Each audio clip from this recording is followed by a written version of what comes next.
Hey and welcome back to Fanfic Reading. Today we are reading How It Feels by Raalm and ToxicExotic. I hope you enjoy. Chapter 25, Christmas. Ugh, Wyas! Ruby groaned as she flopped onto the floor, her arms being tugged by her partner, who seemed to finally have grown tired of being told to wait 5 more minutes. It's 6 in the morning. Correction, it's 6:30. The heiress let go of her arm, but quickly gave a sigh of frustration and stomped her foot as Ruby took the chance to use her semblance to bury herself back beneath the covers. Will you stop behaving like a child? Says you. She lifted the covers to stick her tongue out at her partner, knowing fully well that she was proving Weiss right, but not caring.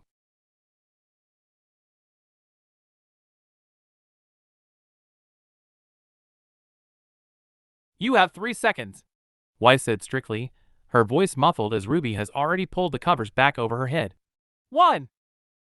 Had Ruby been more awake, and not exhausted from staying awake talking to Blake till 2 in the morning, she would have remembered what happened the last time she ignored Weiss countdowns. 2. However, she wasn't awake. In fact, she was still half asleep, and completely failed to register the telltale sound of a glyph being produced. 3. As the last number was said, the memories came rushing back, but it was entirely too late. Her bed gave a massive shake as it was lifted from the ground on one side, and her entire equilibrium was thrown off, as she suddenly found herself soaring through the air still wrapped in her quilt. With the thick material wrapped around her, she knew she couldn't escape it, and activated her aura just as her body slammed into the wall. She let out a groan as she slid down it, and threw off the covers as she came to rest on the ground. Before her was her bed, the entire thing upside down, and the mattress askew. Around it was everything she had ever shoved under her bed and promptly forgotten about. Among the mess stood a giant, ghostly white suit of armor, its head almost scraping the ceiling and one foot resting on the bed frame in conquest. In its hand was a giant sword, the tip of which was extended and pointed directly between her eyes. Ruby let out a nervous chuckle as she reflected on just how grim her future now seemed, seeing that Weiss was far more proficient at her summoning. You become lazy in my absence, Weiss scolded her.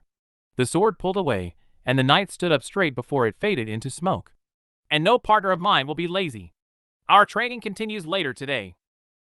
Boo. No buts, Weiss said as her eyes narrowed. And if you dare laugh about me saying buts, I will resummon my Armagigas, and we will begin training right now. Ruby stifled the chuckle that indeed was about to slip out, but not quick enough as Weiss saw it and rolled her eyes. She was about to reply and get to her feet when the door opened and a head of blonde hair poked its way in, a hand running through the messy mane while the girl's eyes were shut. What with noise? Yang mumbled quietly as she scratched her head. Weiss tipped my bed over, Ruby tattled. Well, you wouldn't get up, Weiss argued back. Kay, creepy, your voice is down. The blonde yawned and gripped the top of the door frame as her bones popped audibly around the room as she stretched. Did you ignore the countdown again? Maybe. It was her turn to scratch her head as Yang shook hers. From behind her sister, she saw a pair of long, droopy ears appear as arms slithered around her waist. A small smile appeared on the blonde's face as Velvet's head pressed against her back and her ears folded over her shoulder. As the brute finished scratching her head, Ruby saw Yang gently scratch the tip of one of the long ears. The action earned a happy hum from the faunus. I think Weiss is eager to get her gifts, honey bunny. She chuckled as her fingers teased the rabbit ear. You should probably wake Coco up while I get Blake. MHM. The sleepy faunus replied and unwound her arms from the girl's waist as she moved away with a nod and a yawn. With a final look at them, Yang shook her head and disappeared from sight down the hallway. Ruby grinned happily at her partner, but only received a scowl in return. She had actually missed the girl's morning wake-up calls.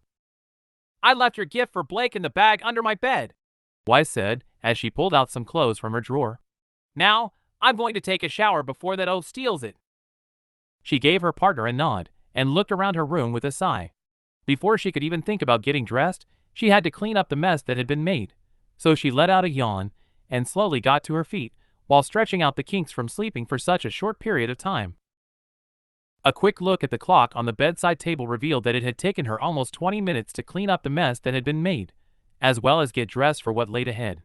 In those 20 minutes, she had heard the shower turn off as Weiss exited in record time, Coco growling at Velvet as they passed the room, and a small shout from down the hallway that she was quite sure had been from Blake due to something Yang did. But finally, the room was clean and she was dressed. So with a small groan, Ruby stretched and made her way downstairs. Yang was sat on the couch as Ruby walked towards the living room, her legs thrown over Coco's lap, while Velvet sipped on a hot chocolate next to them. The couple looked happy as usual, but she knew that they were working out their own issues behind closed doors. Blake was sitting on the floor looking grumpy for some reason, though Ruby suspected that was probably a result of the thing that caused the yelp from earlier.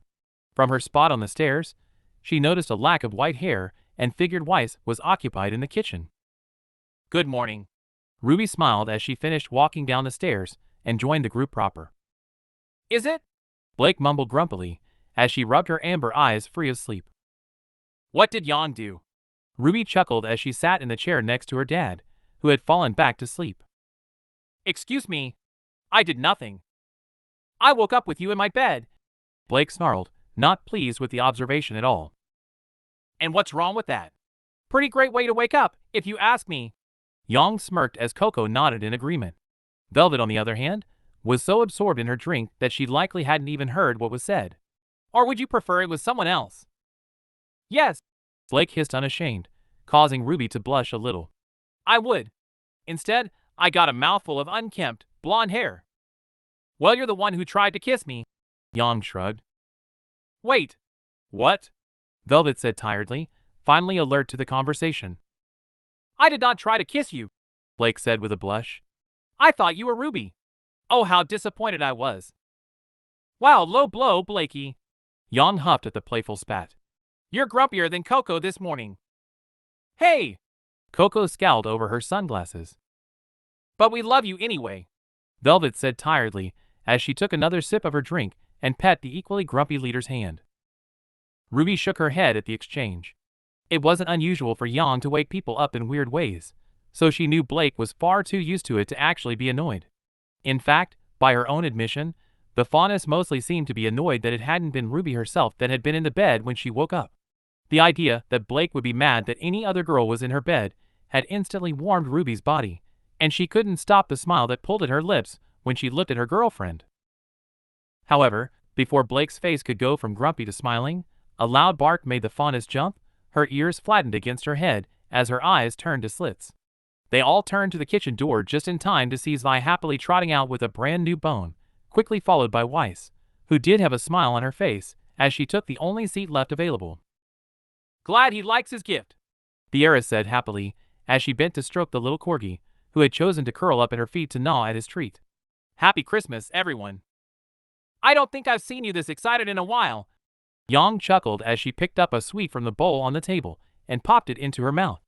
"Not since that test you retook because you missed a single mark." "You seem to forget that I missed that mark because you and Ruby were being annoying," the snow-haired girl responded.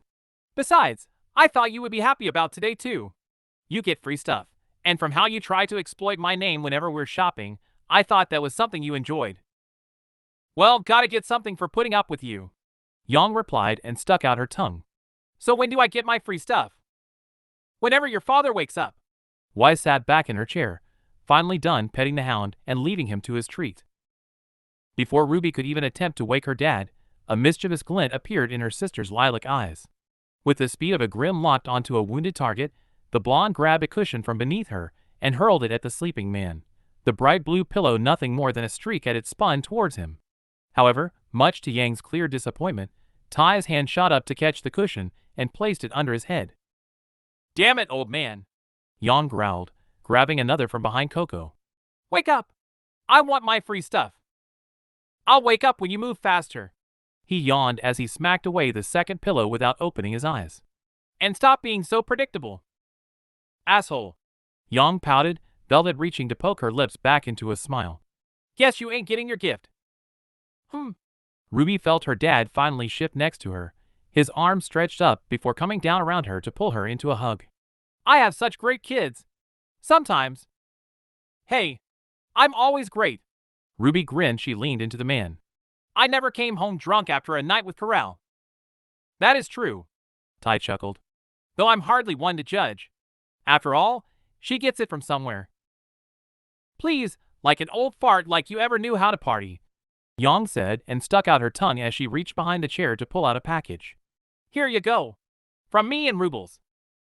He caught the package in one hand as the other pulled away from Ruby and ran tiredly through his hair. It only took him a couple of seconds to unbox it and reveal a small projection cube that fit in the palm of his hand. Though most of it was see-through, Ruby knew that the thin black band at the bottom held wiring that helped project an image, just like the newer televisions. After a quick tap, pictures were projected a short distance from 4 of the sides. Summer smiled up at them from each side. One of her in a wedding gown stood next to Ty in front on the patch gazebo, one of them all at the park, and a few others that repeatedly switched back and forth. With another tap, 3 larger pictures were projected from the top and slowly began to circle each other. The picture she and Yang had taken at the mall when they bought it slowly turned to show what Ruby knew was one of her dad's favorite pictures of summer, where they were laid on the cliff he'd proposed on, the beaming woman showing off her new ring. The third was another family picture, a rather standard and organized one, but the last that had been taken. A soft smile pulled at her dad's rugged face as he gazed upon the cube's pictures. "We know you miss Mom and us." Ruby smiled and reached out to tap one of the sides, the picture changing to one of a young Yang exhausted after training, but a smile still on her face. "We know it's not much. It's perfect," he said quietly and reached out to skim a finger along Summer's laughing face. "Thank you. Both of you." She was pulled into a quick hug and felt the man kiss the top of her head before he rose to his feet and made his way over to Yang. Though the two always had a relationship that revolved around insults and teasing each other, Yang was quick to embrace him and mutter some words that Ruby didn't hear. As he pulled away though, he rested a hand lovingly on Yang's face and gave her a warm smile, but finally took a step back. "I think I'm gonna go patrol and enjoy the gift." He grinned at them all and gave a short wave. "Enjoy your day, everyone." They all said goodbye as he left the room, and Ruby felt her smile falter a little. To say her dad missed her mom was a bit of an understatement, and everyone knew it. Yang thought she didn't remember, and while she was mostly correct, she knew he had been completely broken after her mom's death. And she knew he also hadn't moved on either. She knew he had gone on a few dates since, but those had been years ago, and he seemed to have given up with them altogether. However, before she could be pulled too deeply into those thoughts, she felt the chair move, and a hand slipped into hers. She glanced to her side to see a pair of amber eyes gazing kindly into hers. "Morning." "Morning," Ruby replied and gave the girl her usual morning kiss, blushing a little as she remembered Blake's earlier words. "Happier now? Now that I'm sitting next to you, and not that ape? Yup. But Yang is always so war. All right, Shni, where's my gifts?" The aforementioned girl was leaning forward and looking at the heiress with an eager look on her face. "I want my new TV." "Oh, can we keep it in our room?" Coco asked. "Ours has been broken since Yatsu pressed it a little too hard. Why on Remnant would I buy you a new television when you almost throw ours out the window whenever you play that blasted game with Ruby?" "As a backup?" Yang said hopefully, and the joke earned an eye roll from the heiress. "Keep dreaming. Anyway," Weiss replied as she dug into a bag by the side of her chair and pulled out the small book she had picked up at the store. "I know you generally avoid books more than you avoid non-alcoholic beer, but you should at least open this one." Weiss tossed the book to the blonde, and deftly, Yang caught it. She quickly turned it over and read the title, her face breaking into a huge grin as she quickly pulled it open. Coco looked over at the book and let out a loud groan after a quick glance at the pages. Ruby definitely felt her pain as Yang's puns had been awful growing up, and the blonde having a new source of inspiration was definitely going to lead to even more groaning in the future. However, Yang seemed very satisfied with her gift.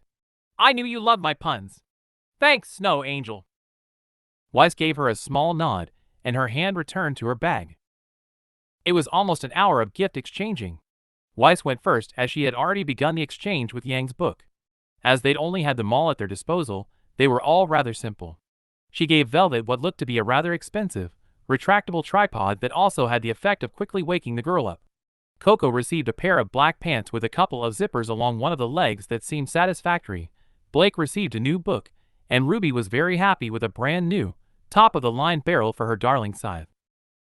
Coco and Velvet were next, and the two of them had gone halves on most of the things. Blake received a box of dust while Ruby was given a bunch of weapon magazines that she was definitely going to read. Weiss a new jacket that looked amazing, and that the girl immediately put on due to the slight chill in the air. Yang on the other hand got a gift from both of them, a smile appearing on her face as she pulled a skirt and jacket from the bag that Coco handed her. A quick kiss was given too, and Coco joked about giving the blonde her real present later, a joke that earned a groan from everyone in the room and a blush from Velvet. Yang and Blake followed, their gifts consisting mostly of weapons parts and clothes. But Ruby was very happy with her weapon parts, since Blake had bought the exact ones she loved to experiment with. However, when it came to her turn, Ruby began to give out her gifts and realized that a bag was missing. Of course, it had to be the one that had Blake's gift, so she quickly hurried upstairs and grabbed it. She arrived back in the room a second later and handed it to her girlfriend and looked away as she opened it. She hadn't even looked at it since they had left the store. Since Weiss had been using the bag to store her other gifts, she hadn't been allowed to touch it, and if she was honest with herself, she was a little glad she hadn't looked. She had picked it in a hurry, and it could be a bad gift for all she knew, but since there was no way to change it, she had decided it would be better to not spend the day worrying that she had bought Blake something she wouldn't like and had simply chosen not to look. As she heard the crumple of the bag, Ruby closed her eyes as she waited for the verdict, but to her surprise, it was Yang who spoke first. Weiss, where did you take my sister? She felt that Blake had frozen beside her, and her eyes snapped open just as the heiress responded. That isn't my fault. Blame Velvet for dragging us two to such a degenerate store. Finally, Weiss had used a word to describe Romans that Ruby understood. Unfortunately, she knew the word wasn't a good one, and slowly turned her head to look at what she had bought Blake. I didn't think she would go behind the curtain, Velvet said, though both Yang and Coco were already giggling to themselves. Ruby finally turned enough to see her girlfriend to see that she was a brighter red than the cape around her own neck. Her ears had turned scarlet to match while the ones on her head flattened, and her amber eyes looked towards the wall in a clear attempt to not meet hers. It felt like time slowed to a crawl as her eyes roamed down to what she thought was a black dress when she had picked it up, and felt her own face quickly race to catch up with how red Blake's was.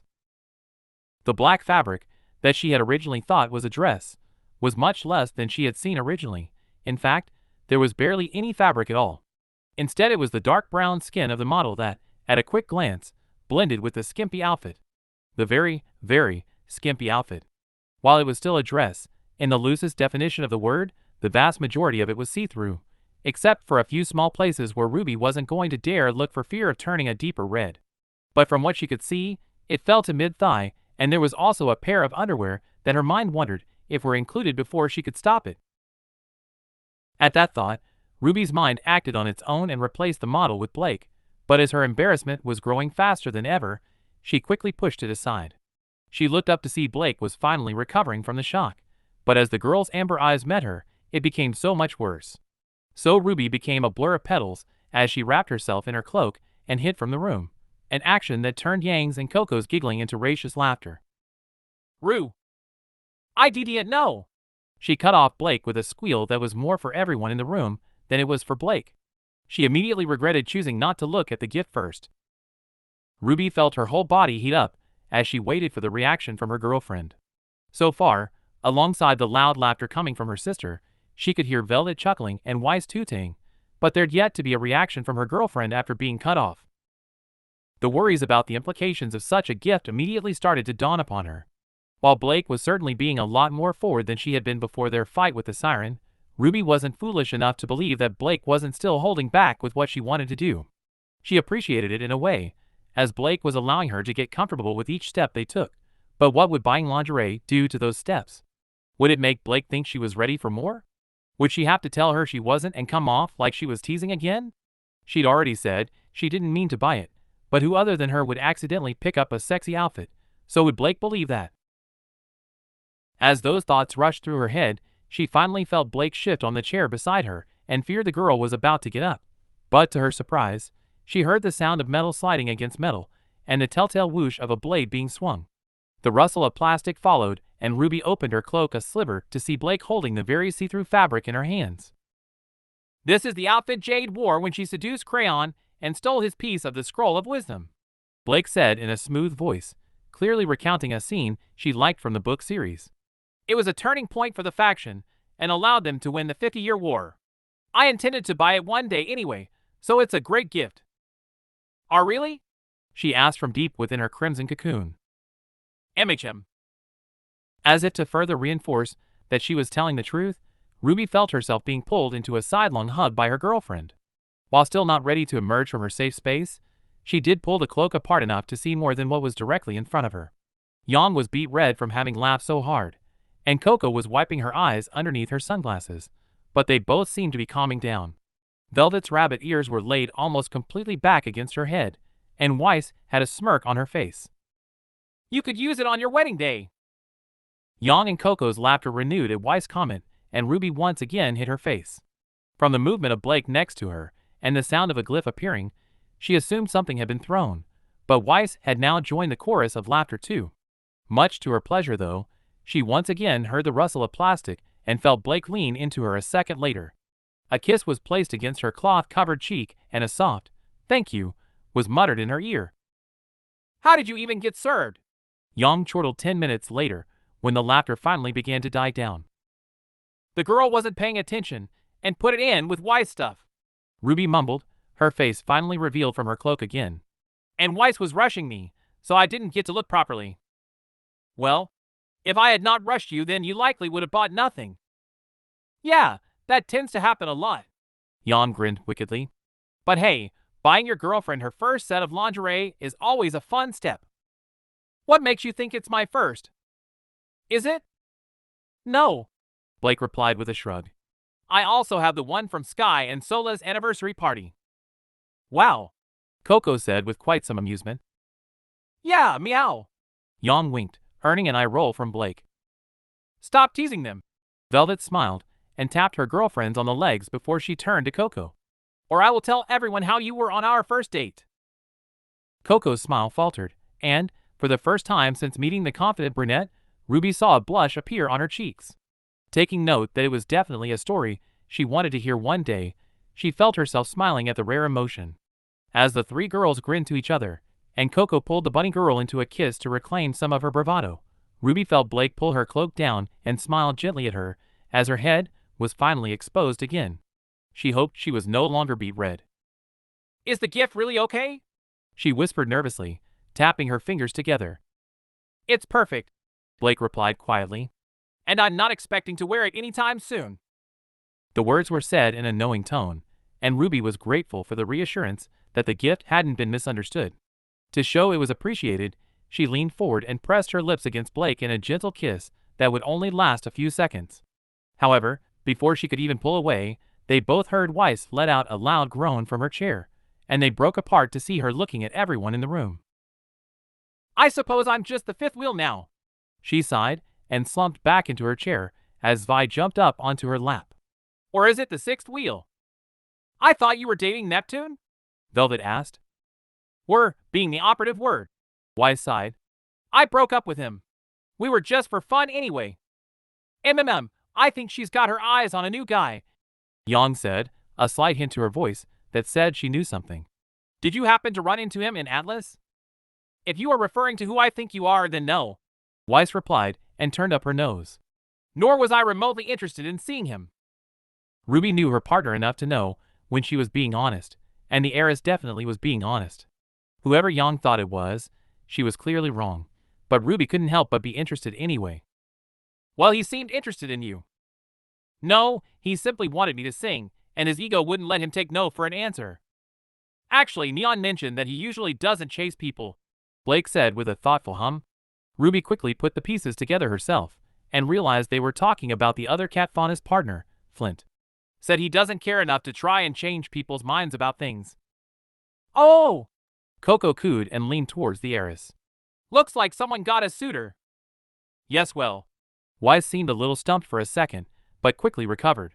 He can go and find another girl to pursue in Atlas, which is where he is now, so it hardly matters anyway. So you didn't find him attractive in the slightest? Blake asked, and Ruby raised an eyebrow jokingly in her direction. Of course he was attractive. I'm not blind, Weiss retorted. But that doesn't change that he was an ass. Then he sounds perfect for you. Ruby teased her friend in retribution for the earlier wedding comment and stuck her tongue out. Oh, go back to kissing, will you? Weiss scowled, though there was no real malice in her voice. I think I prefer the silence, honestly. I would. Yang stretched and pushed herself off the couch, Coco pulling Velvet closer to make up for the loss of warmth. But I should start breakfast and get dinner cooking. That turkey is gonna take a while. Ruby felt her stomach grumble at the mention of food and quickly found herself looking forward to whatever Yang cooked for breakfast. However, she knew it would take a little while for breakfast to be done. So as Yang exited the room, followed by Weiss and Velvet, Ruby grabbed out the gift she had received from Weiss and pulled it free of its box. The barrel was beautiful, though it would definitely need to be painted black. But the magazine she read said it was designed to better accuracy than anything else on the market. So as she handed it to Blake, who had already picked up the book Weiss had bought for her, Ruby pointed to a bag that was on a nearby table. The faunus happily retrieved it, and Ruby quickly pulled out her maintenance kit and set about inspecting the inside of the barrel. For what was likely to be her first Christmas, as Weiss was probably going to force them to celebrate it every year, it could hardly be called bad. Sure, it had been a little embarrassing, but the gifts were certainly something she wouldn't complain about. Just remember to look at Blake's before you give it to her next year. Chapter 26, Behind the Mask. The day was cold. Even without the wind it would have been painful, but with the wind, every slight breeze felt like knives on their skin, which made the actual knives on their skin all the more painful. The cleaver that ran along Ruby's stomach was agonizing, the burning trail of cold it left behind ripping through her body, to cause a small grunt of pain. They'd been training for an hour. An hour of blistering cold, and Ruby already wanted to call it quits, but Weiss was refusing to let any of them go back inside until their 2 hours was up. She knew her partner was right, of course, but the pain was dulling that specific rationale a little. Nevertheless, she pulled herself together and focused on the fight in front of her, which was, unfortunately, against her beautiful girlfriend. As Gamble's shroud came back down for another slash, Ruby gave a quick spin of her scythe and fired off a round. The bullet slammed into Blake's hand and sent the weapon spinning away from her.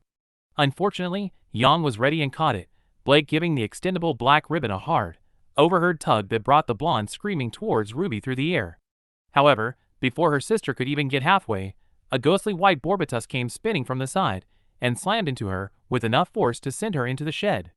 Thankfully, the structure was sturdy enough to take it. Ruby, stop holding back!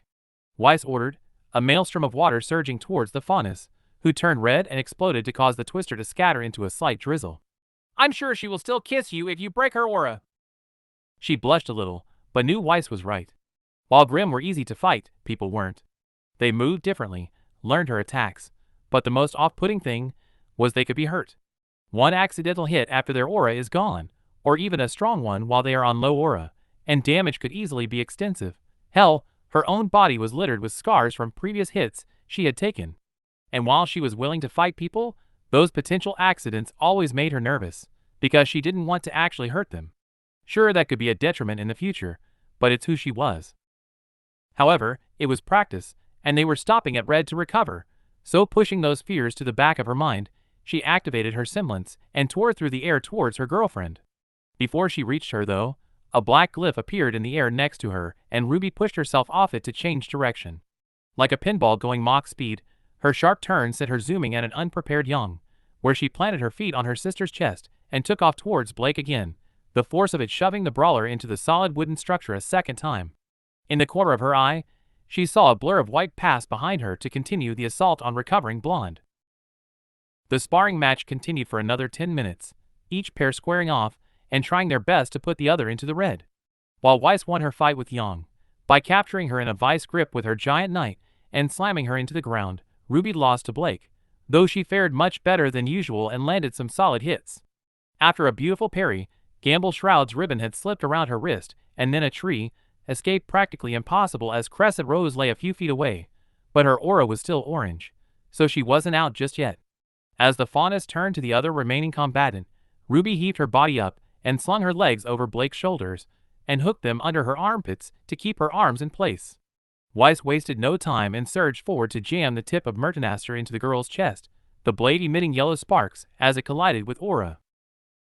A short yelp of pain came from the girl as her body slacked, and they both fell to the ground as Blake's body was no longer kept her upright. Blake's in the red, Coco called from the side as Weiss raised her weapon again. With a breath of relief, Weiss lowered her rapier and held out a hand to the girl. Blake promptly took it and was lifted to her feet, though her legs still shook a little from the electricity that had just caused through her body. However, as the two began to walk away, Ruby wriggled against her bindings. Hey, she called after them. A little help? Blake turned to face her and her eyes widened. Oh, sorry, Rubes. She returned and began to pull at the tightly wrapped material. That shock's frazzled me a bit. Really? I just thought you had her where you wanted her. Yang laughed as she approached, causing a visible blush on both girls' cheeks, but quickly turned to Weiss. Your summons are totally not fair. Yes. Well, that's what you get for discharging 3 shells into the side of my head. They hurt too, you know? You're the one who said don't hold back. Ruby blocked out the pair's usual bickering session and turned to her girlfriend, who was curiously still blushing. Her fingers worked on the knot that had formed with diligence, but the lustrous, amber eyes kept flicking up to her silver ones.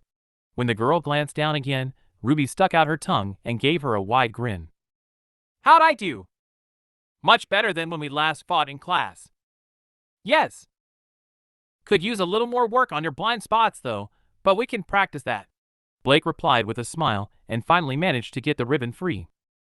With a flourish, the fabric slipped away and the raven-haired girl sheathed her sword, but before the fauness could stand up, the Reaper wrapped her arms around her neck and pulled her into a light kiss. She was happy she had done well and thought she deserved a reward. Blake returned the pressure quickly, and though it only lasted a few seconds, Ruby was left with a happy smile on her face. Will you two stop kissing during training? Weiss sighed. That doesn't work on Grimm. Well, that's a gross image, Yang said with a grimace and accepted a towel from Velvet to wipe her head. Thanks. Ignore her, Blake replied whispered and helped her to her feet. As she's right.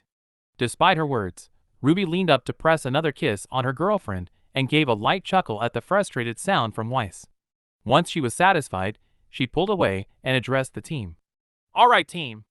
5-minute break, then we should do some deflection practice.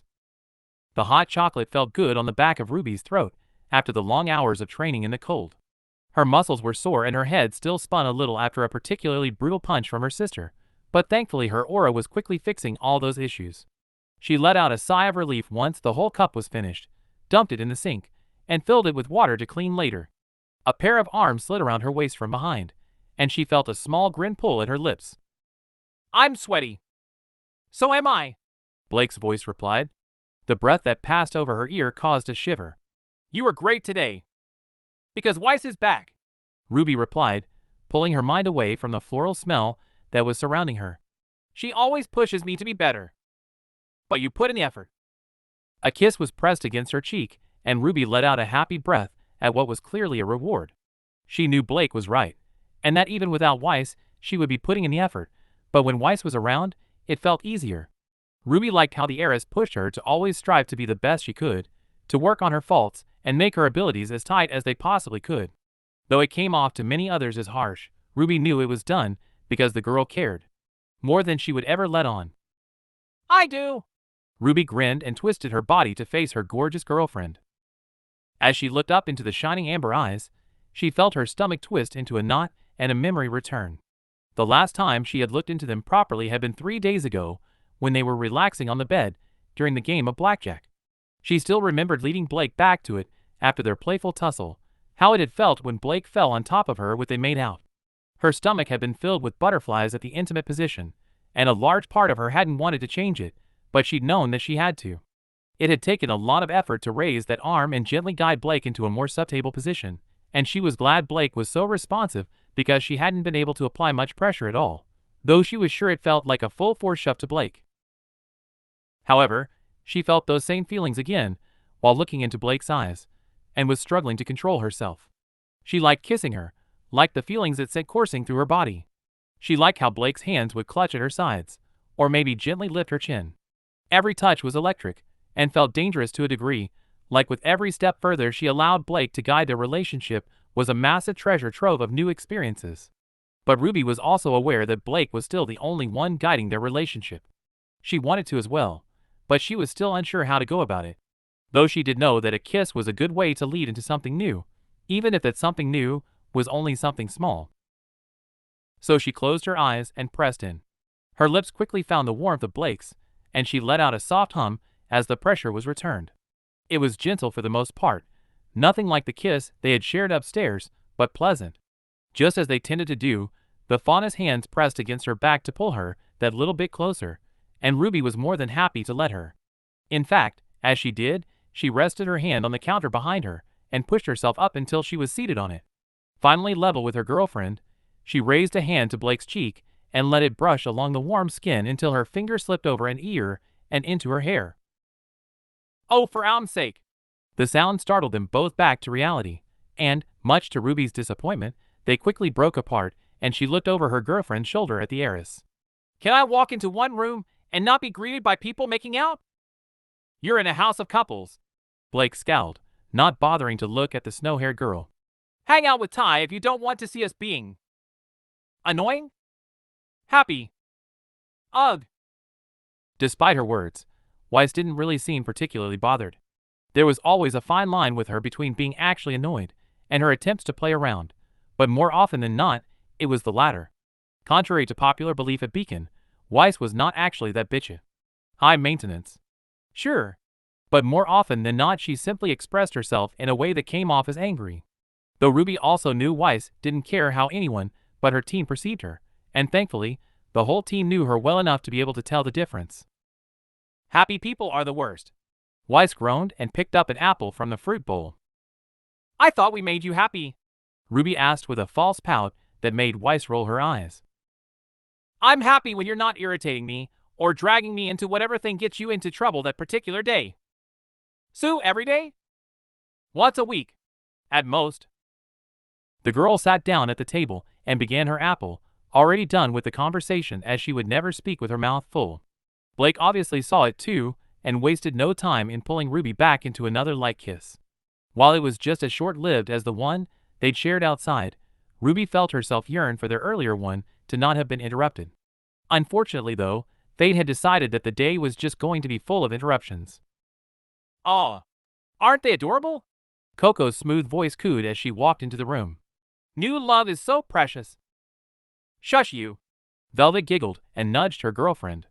"Leave them alone. Your teamwork is looking great, guys." "Thanks." Ruby grinned as pride ran through her. "Blake's and Weiss' teamwork needs more focus." Coco shrugged and flicked the kettle on. "Your movements are a little out of sync. Extra training for Blake and Weiss." "Got it." "Thanks, Coco." Blake shot the older girl a scowl, but the fashionista didn't seem to care. "Complain all you want, but if you fight my team, we'll know what to exploit. It really is something you should work on." Velvet hummed and sat down. Yeah. The Fauna sighed with a dismissive wave. "Where's Yang?" "Said she was hanging back to check the shed is okay." That struck Ruby as a little odd since she knew the shed was reinforced due to plenty of their previous ones being turned to rubble. To match her suspicion, Blake's ears gave a small twitch towards the other leader, and her amber eyes narrowed a little. Obviously she had noticed something, and the look on her face as she turned back was more than enough confirmation. After a slight shift of her head towards the door, Ruby got the hint. "Ah, stupid shed is always breaking." It wasn't technically a lie. "I should go and help her." "I'll come too," Blake replied and stepped away. "You too, Weiss." The heiress swallowed her food and gave the Faunus a scornful look. "Are you insane? My feet are just warm. Hey!" She was cut off as Blake's hand tightened around her arm and dragged her from the room. Knowing she was about to argue, Ruby gave her a look to say it was important. Though her defiance faded, she still looked annoyed at being manhandled and quickly ripped her arm free of Blake's grip. "What is going on?" Weiss asked testily as they left the house and made their way over to the shed, even though Yang was nowhere to be seen. "Yang, Coco, and Velvet are having issues," Ruby replied. "The menagerie thing? But they've seemed happy these past few days. Annoyingly so, in fact." "You should know better than most that appearances mean nothing," Blake countered. While they walked to the shed, they filled Weiss in on what Blake had felt 2 days ago. As they told her, the heiress' annoyance finally faded and was replaced with a look of sympathy. "I didn't know it was bothering her that much." "You know how Yang is," Ruby sighed. She still hated how private her sister was about her personal feelings. A quiet hum of agreement ran through the three of them, but they continued the rest of the way to the shed in silence. When they reached it, Ruby glimpsed her girlfriend's ears flick in an attempt to pick up any noise before the girl motioned to the back of the wooden structure. They slowly made their way around, and before they revealed themselves, Ruby observed the rare moment of her sister's unguarded feelings. She was leant against the back of the shed, and though she wasn't crying, or even close, her face was furrowed in worry. Her lilac eyes seemed dull, almost lifeless and hollow, as she stared blankly at the torn oak leaves that littered her pants. In her hand was another dying, brown leaf, half ripped as the strong fingers tugged away small sections. It was a painful sight to see. Her sister had always been so strong, her rock. When everything else fell and faltered, Yang remained firm and unmovable. Always there. So to see her in such a way, so distinctly in pain, sent a pang of hurt through Ruby too. It was that pain that urged her forward without thought. She didn't want her sister to suffer alone any longer when she could try to help change that. Yang. She kept her voice soft. The reaction was instant. The lifeless eyes regained their light, the furrowed brow raised, and a smile pulled at her lips. For anyone who hadn't just seen her prior state, she could easily pass for someone just killing time by happily ripping up leaves. It was only then it became clear how practiced that face was, as it was virtually indistinguishable from the real deal. "Hey, Rubbles!" The voice was perfect too. The right amount of cheer and pep filling it. "What's up?" Her courage faltered. Though she'd always hated that Yang hid her emotions, Ruby had never really tried to push. Be it out of fear that she would just end up hurting her sister, or whether a part of her didn't want the lie that was Yang's strength to fade, she didn't know. But even as she stood there, knowing how much Yang was suppressing, she couldn't bring herself to say it. Thankfully, she wasn't alone. She felt a hand on her shoulder, and Blake stepped out to stand beside her, quickly followed by Weiss. "I think we need to talk," Blake said, her voice just as soft, but with a firmness to it that seemed to spark a return of the bravery that had just left Ruby. "What about?" "Velvet and menagerie," Weiss replied, nowhere near as soft, but the care in which she intended was obvious. "Oh, that!" Yang's voice cracked a little, but quickly returned to its usual cadence. "We're all good, Please," Ruby whispered and lowered herself to her knees, so that she was eye-to-eye with her sister. It was something Yang had done often as kids, since she was always taller, and Ruby always appreciated it. "Don't do that." "Do what?" Her reply came fast and sharp, the cheer disappearing again. "Every tea." "Stop." "Everything is." "Stop." "I'm fine, Ruby." She wasn't. The air no longer felt the same. Yang no longer felt the same as her eyes burned red, and her hair glowed like the sun, before her shout had even finished echoing around the garden. It had taken a fraction of a second for her to stand, the sudden action peppering Ruby with the remains of Yang's earlier destruction. But she didn't care, since it was finally something. Yang was enraged, and that was a real emotion. One that she knew how to handle. So as she prepared to act, she spoke a single calm word. "Okay." Her scythe was drawn in the blink of an eye, and a shot rang loudly through the clearing. As yellow shimmered around her sister, Ruby heard Weiss gasp behind her, and a shuffle that was likely Blake stepping back. "You shot me!" Yang bellowed angrily. "Well, you're being stupid," Ruby shouted back. Wasting no time, Ruby rushed in and began her attack. Crescent Rose was a blur, its wicked blade carving long arcs through the air and leaving trails behind it, though almost all of them were blocked by Yang. She knew she wasn't stronger than Yang, and probably never would be, but all she needed to do was to get her angry enough. Do that, and they would start getting somewhere. She ducked and dodged every punch that was thrown her way. When Yang tried to sweep her leg, Ruby jumped. When the brawler tried for a jab, Ruby caught her with the hook of her scythe and threw her. Until finally, the girl's semblance activated in full and Ruby thrown back by a wall of fire that tore from Yang's body, alongside a roar. "That's enough." "Then talk," Ruby said calmly, knowing it would only anger her sister more. "I have nothing to talk of." She was cut off as a gleaming white Beowulf fell on her, but she didn't miss a beat and tore it in half with ease. However, the cloud of white smoke it turned into was enough to obscure her vision, and a blur of black launched at her. Yang's instincts were honed to perfection though, even at the height of her anger, and she caught Blake with one hand and threw her aside. But Blake was a huntress too, and just as the girl had earlier that day, she slipped the ribbon of her weapon around Yang's wrist and threw the gun at Weiss, who summoned a huge wall of ice that froze at midair. The battle continued for a couple of seconds, but even with an arm tied, an enraged Yang was no easy opponent. It took the combined effort of all three of them to finally restrain her against the wall of ice, but they finally managed to, and RWBY asked her again. "Talk to us," she pleaded as rage flashes flashed dangerously behind Yang's eye, but RWBY knew there was no danger. She could tell the others to let her go, and Yang would still never lay a finger on her. "No! Yin! Shut up! Why won't you?" "Because it doesn't matter," she roared, her anger finally at its peak. "I don't mat." The switch happened just as fast as the earlier one had. The anger was still there, but she had clearly realized what she'd said, and the red eyes faded. Her entire body slacked against the ice. "I don't matter." Her legs finally gave out as she gave a huge sob and slid to the floor, and RWBY followed. The tears were streaming in full now, from both RWBY and Yang.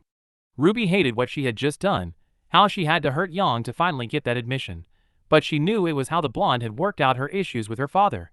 So as recompense, she wrapped her arms around her crying sister and simply held her, as the blonde had done for her more times than RWBY could count. "I don't matter," the girl repeated, her face buried in RWBY's neck. It took almost 5 minutes for Yang to finally stop, or at the very least to calm down enough to be capable of talking. During that time, RWBY had simply held her and let the girl get it all out of her system, while Weiss had removed the ice and Blake had retrieved her weapon. Both now sat on the grass beside them, both quiet and simply waiting. Finally though, when the shaking stopped and she heard a small sniffle in her ear, RWBY let herself talk. "Of course you matter, Yang." "I don't," the girl repeated again with a shake of her head. "Why?" "Because." Yang stopped and sniffled again, her hands tightening on RWBY's back. They were together before me, and they'll still be together without me. I don't matter, and they can all leave me. There it was. The source of all Yang's issues. Abandonment. Even RWBY knew that Yang still hurt from finding out about Raven, especially so soon after their mom died. To feel left behind by two mothers, and then for your father to shut down really left its mark. But the specific worry in question was also stupid for the most part. "You can't really believe that?" Blake asked and reached her arm out to place it on Yang's knee. "Yeah," Weiss replied, her voice gentle this time. "You should have seen Velvet's face when she told us about her plans. She was really worried about leaving you, even for the first year." "Exactly," RWBY whispered since she was still so close. "Coco even said they can't imagine letting you go now. But they could. And it would hurt them as much as you are hurting now. You don't mean nothing to them, Yang," Weiss said quietly. "They would tell you the same thing," Blake agreed. Her voice trembled, and the grip on RWBY's back was so tight she had to activate her aura. "I'm scared. I don't want them to leave me behind." "I know." RWBY breathed and ran a hand along her sister's back. "And they won't. I can see just how much they love you. We all can." A murmur of agreement came from Weiss and Blake. "But if you need that reassurance, ask them yourself." "Yes. I'm sure Velvet would set you straight while Coco calls you stupid." To RWBY's surprise, and wet chuckle escaped the blonde at the heiress' words. The sound filled her with hope, as, while it meant Yang was being more rational now, it also told her that the happy face she'd seen her whole life was not just a mask. "That sounds like them," Yang remarked quietly. "It does." Blake chuckled and pulled her arm away. "So talk to TH." Blake's words cut off, and her ears stood up straight. With a glance to her side, RWBY saw her eyes narrow into the woods. "Guys, we're being watched," Weiss finished for her. Now that she was aware of it, RWBY felt it too. The hairs on the back of her neck were standing up, and the feeling of eyes on her was almost enough to make her stomach churn. She pulled away from Yang and stood up, the blonde rising with her and both extending their weapons as they looked into the trees. Though they couldn't see it, the source felt strong. Overwhelmingly strong. She knew what it was immediately and backed away a little. They were in no condition to fight it, and doing so would likely flatten the house if they fought so close to it. "We should get inside," Yang said, her voice finding its strength again with the present danger. "Get Dad."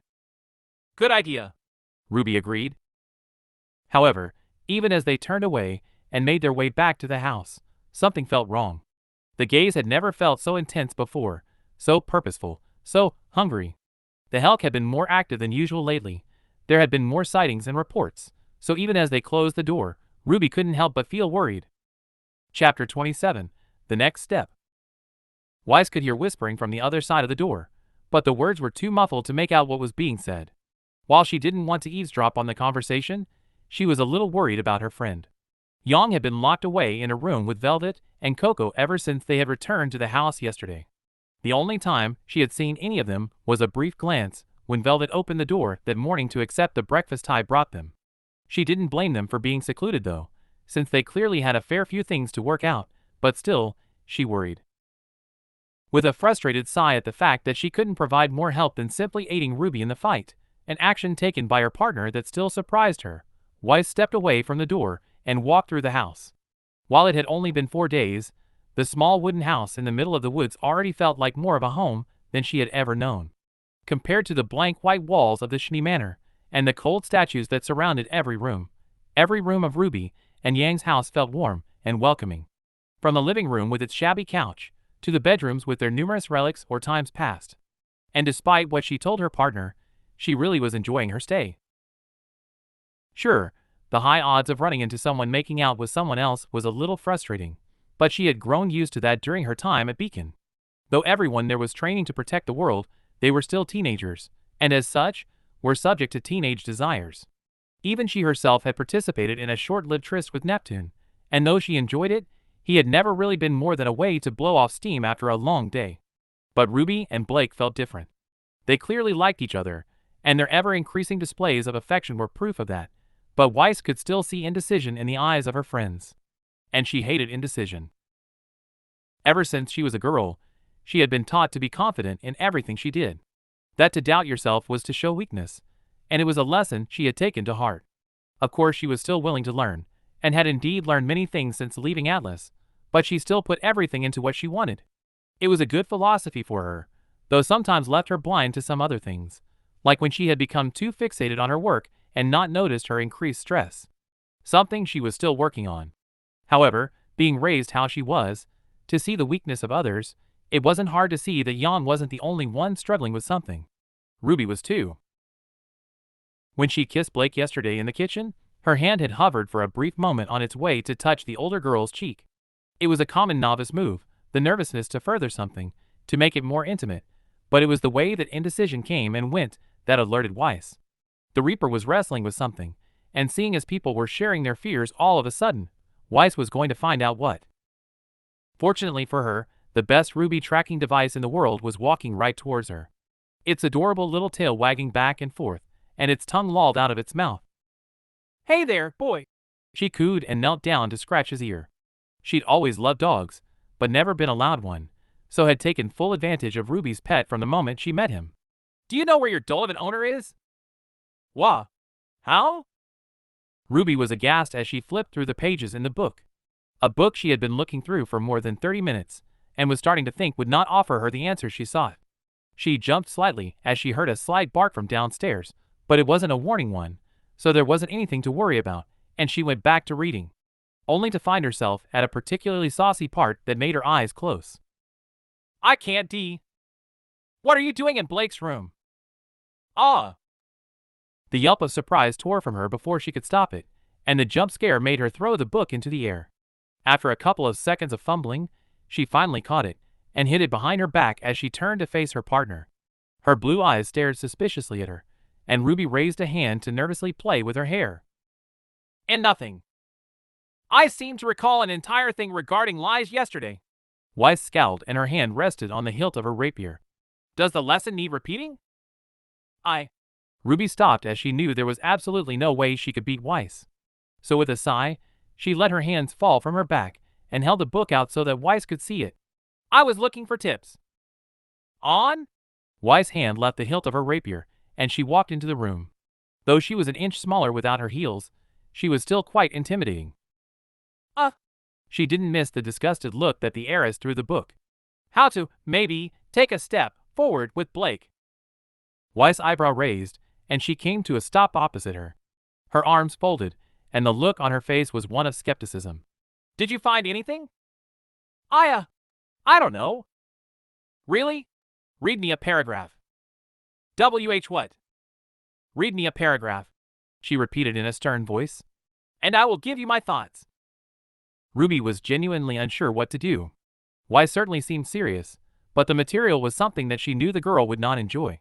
After Blake had unwrapped the Christmas gift, Ruby had looked up the words she remembered Weiss using on the way to Romans, and found they were scornful ways to describe something sexual in nature. She wished she had known that at the time though. But with the gaze Weiss was giving her, it was clear Weiss didn't care this time. She was still nervous though, as the page she was on was particularly embarrassing. But the impatient lean of Weiss' head sparked a sense of urgency, since it indicated that a groan of frustration was incoming at the display of indecision. So after she took a deep breath, Ruby tried her best to read out the paragraph she was on. H's chest glistened with sweat where my incendiary powder had burned the shirt away. She started, a little nervous, but she pushed it aside. Each drop that runs down his perfectly chiseled body sparkles in the sun, and a feeling of exhilaration runs through me from the dancing light. The way his muscles flex as he inspects the slight burn draws my eye, but I know I can't let myself be distracted. Weiss, I can. Continue, Weiss demanded. With an embarrassed look at her partner, she let her eyes fall back to the book and continued. It will take more than some quaint sorcery to bring me in, which, he snarls, the shaggy mane of black hair flicking beads of sweat everywhere as he shakes his head like a wild animal.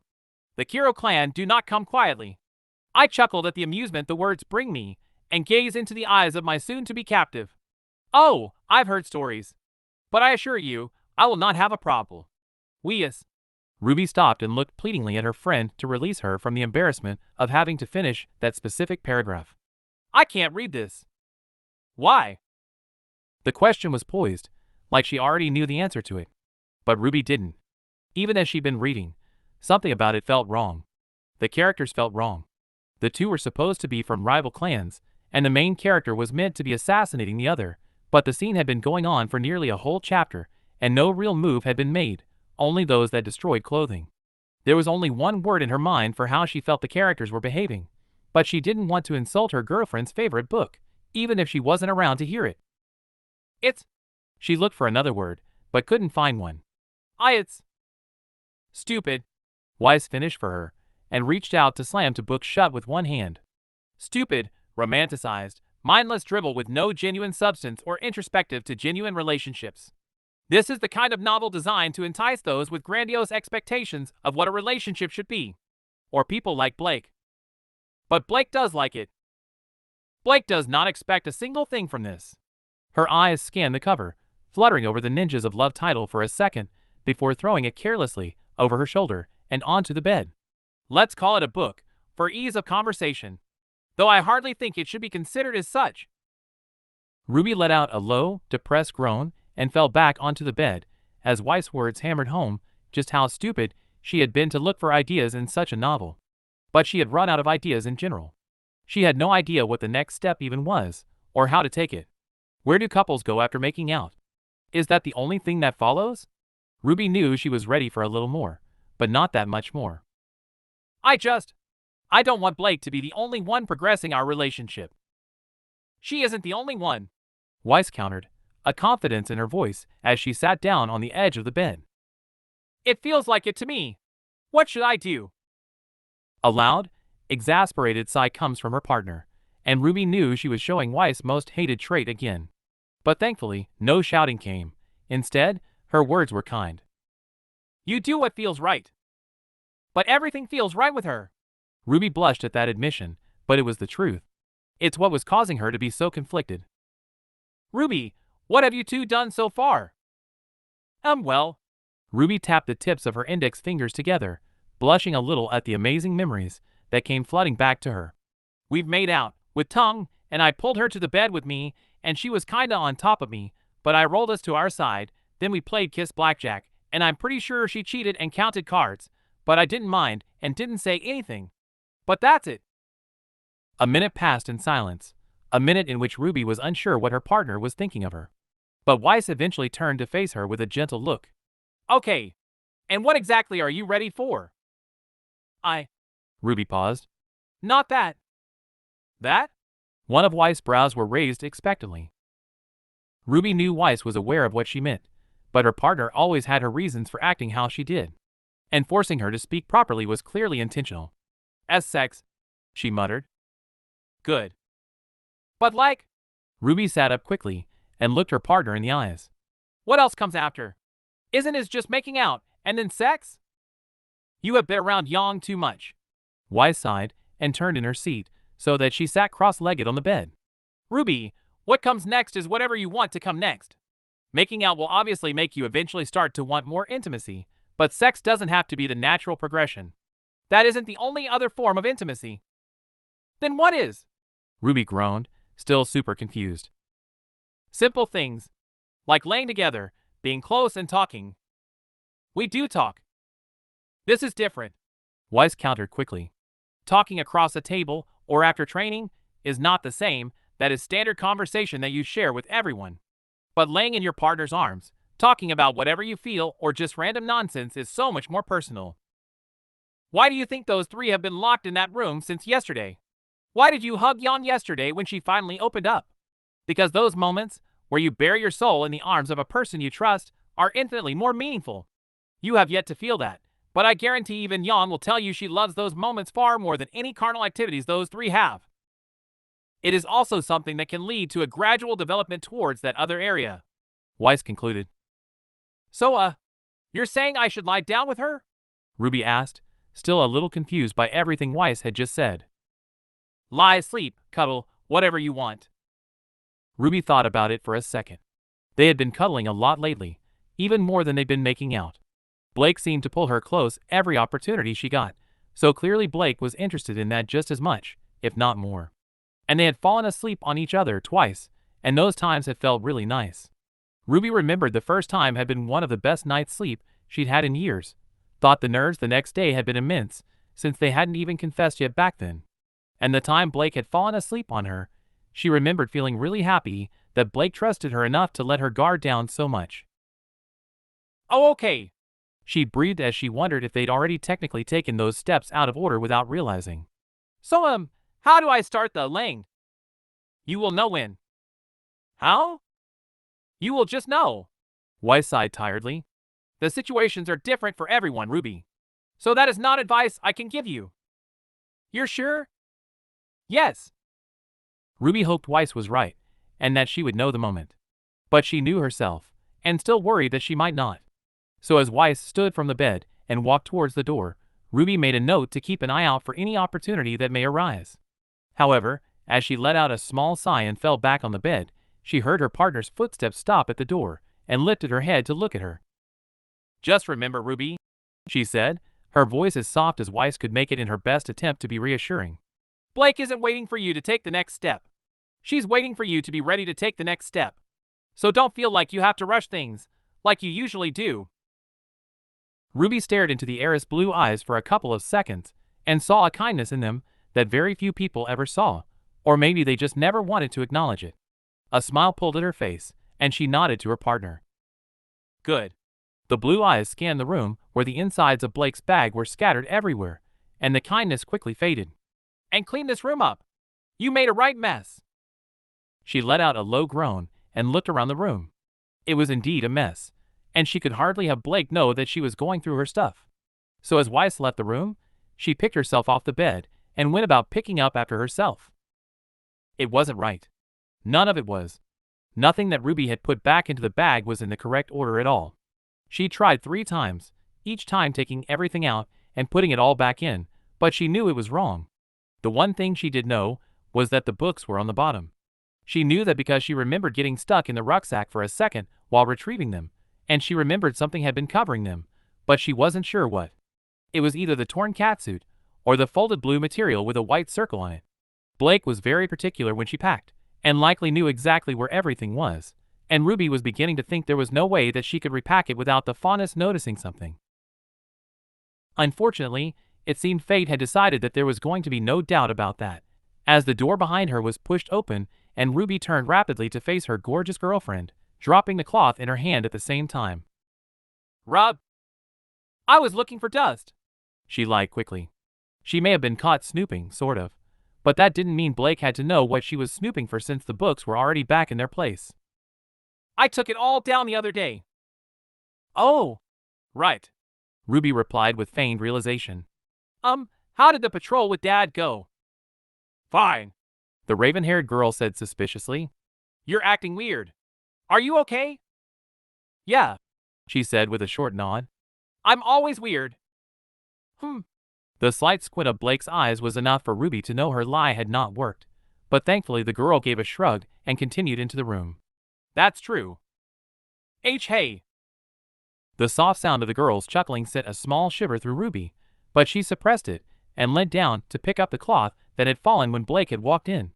In its fall, however, the fabric had fallen from its folded state, and Ruby could now make out what the white circle was.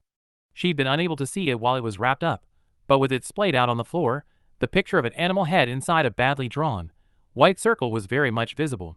She knew it straight away, mostly from class, but also from the television when she was young. It was the old White Fang logo. And old it was. Though the fabric was still soft as she picked it up, the fold lines were so firmly cemented into the material that it crimped and tried its best to hold its previous form. The blue itself was partially faded, and the white paint that comprised the logo was chipped to the point where two parts of the circle didn't even meet. I should really Ruby turned upon hearing Blake cut herself off, and found that the amber eyes were aimed directly at the old flag. There was a pain in them, like an unpleasant memory had just resurfaced, and she suddenly felt like she had done something wrong. The flag felt oddly personal under the gaze, like she was holding a very private part of Blake, and Ruby quickly found she didn't want to hold it anymore. But for reasons unbeknownst to her, she held it out towards her girlfriend. It took Blake a second, but she finally reached out and took it with more care than she had ever seen Blake use before. Even more care than she gave to her books. Thanks, she mumbled quietly, and ran a single finger along the paint. Sorry. She didn't know why she'd apologized, but it felt like the right thing to do. I shouldn't have gone through your bag. It's fine, Blake sighed with a shake of her head. It's just memories. Bad ones? She didn't know why she asked, but Blake finally looked away from the cloth and into her eyes. No, she with a pained smile. Not entirely, anyway. It's just my first flag. It finally made sense. Though Blake was no longer part of the White Fang, the whole team knew she still cared for it in some capacity. It seemed special. For a flag. Blake didn't respond straight away, but when she did it was with a sad nod. I made it with my parents. Mom sewed it, and Dad painted the head. And you did the circle? She didn't need the nod to know that part, since the circle really was quite wonky. However, before any other words could be said, Blake gave a short sniffle and shook her head, clearly in an attempt to push the memories away. It was obvious how much she missed them, and Ruby remembered how the girl had talked about her mother during their first date.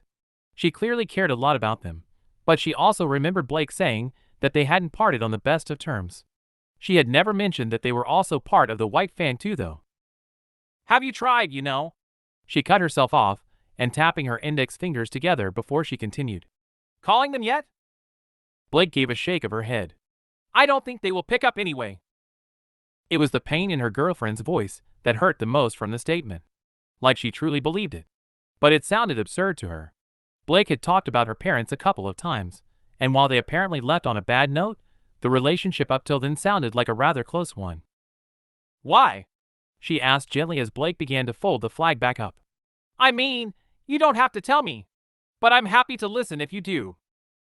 Blake didn't talk for almost a minute. Instead, her focus remained on neatly folding the material. Thoughts flew past her eyes at a mile a minute, and filled them with sadness, with doubt and worry.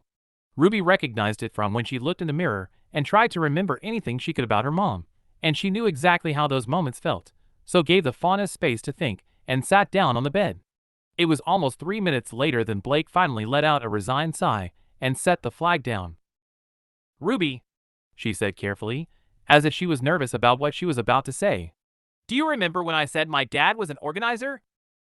Yeah, she replied gently, as she recalled the conversation at Flint and Neon's party. You said he stepped down to become Cheatin. Right. The girl breathed and circled around the sit-down next to her. Well, I only really told you part of the truth. She paused and took a deep breath before she continued. He wasn't just an organizer, he was the leader of the White Fang. Ruby felt her eyes widen a little, just like they did when she'd found out he was chieftain. How could she not have it put that together? Chieftain wasn't like a council seat, it wasn't an elected position, it was something passed down, so of course he had to be someone important. He stepped down 5 years ago, Blake continued. I was just beginning to really become active, to see what it was like, and I got caught up with the wrong people. They showed me only the worst parts, the slaves, the captives, the beaten and defiled. So when my dad stepped down and let Sienna take his place, I was so angry. It felt like he didn't care, like he couldn't be bothered to help the people anymore. He always preached peace and understanding over action, and after a couple of missions, I began to question that too. I began to question if he'd ever even helped a single faunus, or if he'd just been telling everyone to be grateful for what we have and not cause a fuss. Before I finally left, Blake's head hung low and her ears folded flat against her head out of shame. I called him awful things. A coward. A traitor. A human sympathizer. I said that he had never accomplished anything and that all he had managed to do was make things worse for us. And after I finished shouting, he just gave me this look and walked off. I know now that he was just trying not to shout back, but that was the night I left. Oh, Ruby breathed, unsure what to say in return. It certainly sounded like a rough situation, and she understood why Blake was nervous to call them. She felt she'd disappointed him, that the words had been too much and her running away was the final straw. That if she called, he would hang up and prove that she had actually ruined everything. But it was also stupid thinking. Thinking born of a blindness from being too close to the situation. She'd said it herself, the man was always preaching understanding, and with everything else she'd heard about him, she was sure he would understand why Blake said what she did. She was young, angry, and made a mistake. If Ruby knew that, surely the girl's father did too. I don't think that will stop them from picking up, Blake. Ruby rested her hand on Blake's and gave her a soft smile in an attempt to be as reassuring as Weiss had been earlier. It sounds like they love you a lot. They did, Blake sighed. But then I disappointed them. I was too blind to see what they'd actually done for us, and then went around undoing everything he'd worked his whole life for. The girl looked into Ruby's silver eyes with a shake of her head. How do I call him after that? What would I even say? I don't know, Ruby admitted. Maybe that you're sorry? I'm sure he'll forgive you, if he's even angry at you. I don't know, Ruby, Blake said after a minute of thought. I'm just not ready to do it yet. Oh, okay, Ruby said with a small nod and slipped her fingers between Blake's. It doesn't have to be today. But... Ruby paused, unsure if it was right for her to say what she really thought. However, Blake had clearly noticed that there was something else, and her eyes raised expectantly. What? She let out a sigh and leaned into her girlfriend as she put on as soft a voice as she could. But we just protected a funeral for a 15-year-old. Time isn't something that's always on our side. So just don't wait too long. I won't. The reply was quiet, but there was a sincerity about it that told Ruby that the girl really was going to think about it. And that made her happy. She couldn't imagine how Blake would feel if she never made up with him and something happened. But I should really get changed. She followed up with a sigh. Oh, all right. Ruby let go of the faunus hand and stood up to look around at the mess. She'd spent so long packing and unpacking the bag that half of its contents were still strewn about the bed. I can sort this out, the girl replied with a dismissive wave and stood up too. You look lost anyway. Hey, yeah. Not too good at packing. For the first time since she entered the room, a real smile spread across Blake's face. The sight filled Ruby with hope that her girlfriend's really was okay, so as the older huntress leaned down to place a quick kiss on her, she happily responded in kind. I'll be down in a bit. With a nod, Ruby stepped away and moved towards the door. Before she left, she took one last look back to see that Blake had already begun to pack her stuff away, and that the first thing to have disappeared from the bed was the flag. She knew how much it sucked for something to bring such good memories, and such bad memories at the same time, since her cape had once been the same way. So as she finally left the room, she hoped that Blake would figure out a way to move on from the bad sooner, rather than later. And that's all for today, thanks for coming by and hanging out. I hope to see you next time.